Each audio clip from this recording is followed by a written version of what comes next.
Hello everybody, Crypto Buzz UK here. My first YouTube video, so what I'll do is I'll keep it sharp, keep it brief, try and keep it under 10 minutes, just show you what I'm seeing in the charts.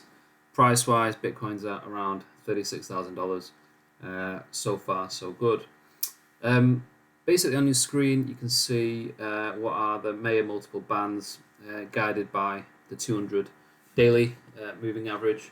I'm on the weekly chart, and then obviously we've got the standard deviation bands 1, 2, and 3 plus or minus of the 200 daily moving average. At the bottom we've got a heat map showing effectively price action. I won't go into too much detail on that, but long story short, this is what I am seeing. If I zoom in a bit, I'll take it to keep it on the weekly chart. So what you can see here is that the main focus area needs to be the grey 200 daily moving average. You can see on uptrends, whilst we're not strictly holding it as support, we kind of move away from it. We ride the upper band, we move away from it, gradually increase the height, get into the upper band, the yellow, the orange, and ultimately top out around the red.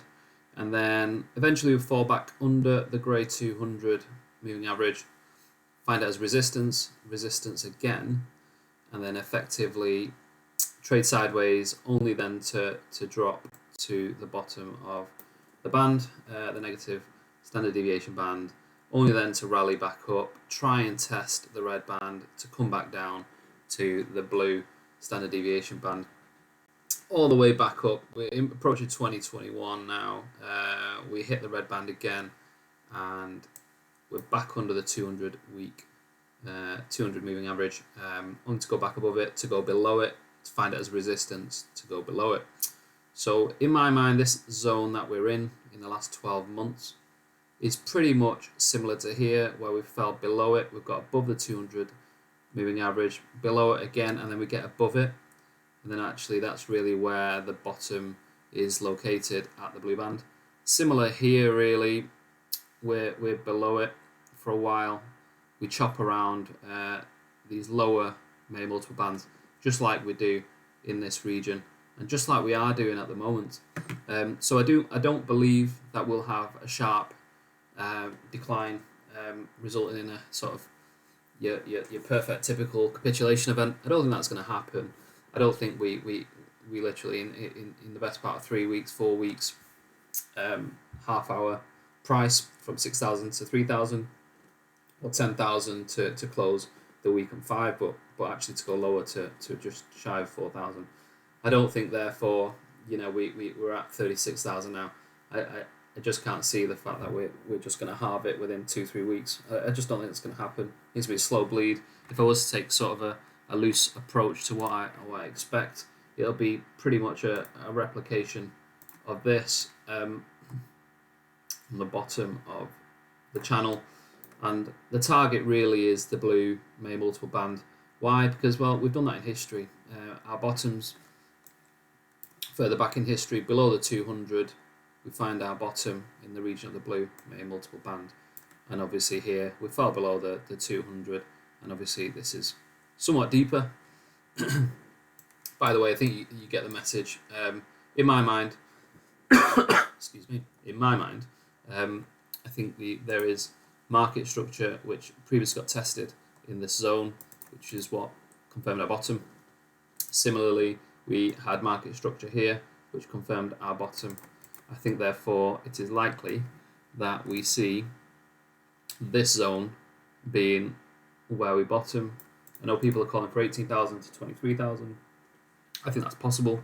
I think it's in fact quite likely, but I do think we should not rule out what market makers can do. Excuse me.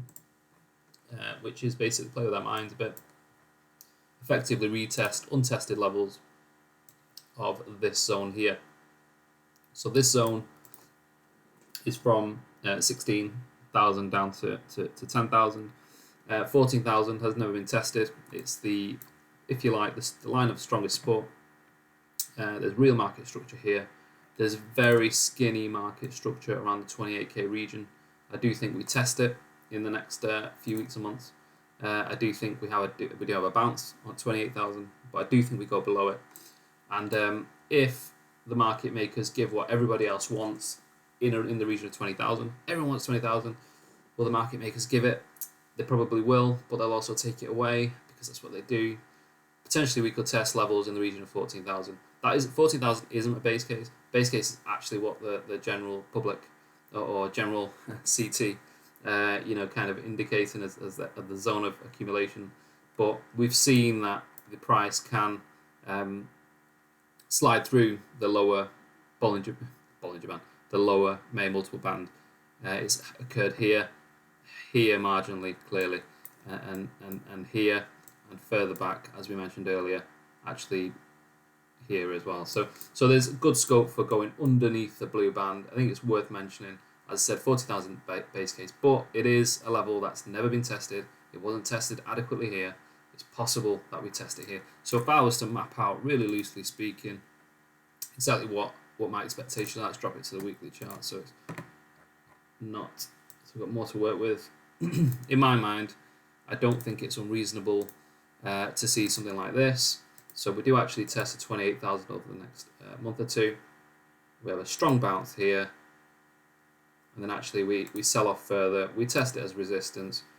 This is what everyone thinks will be the capitulation. We have a huge bounce here, probably back up to 28, but actually we drive lower potentially to this zone. I don't think it goes any lower than 12, because that's really where, as you can see to the left, that's really where we have some market structure or good market structure on the past. Then we have a strong recovery, and then we slowly move up. We're going into 2024, the year of the halving, and I do think we see prices exceed our highs ahead of the halving, and that's where we see the higher levels. So if I was to take a step back, does that look unusual in the grand scheme of Bitcoin's price history?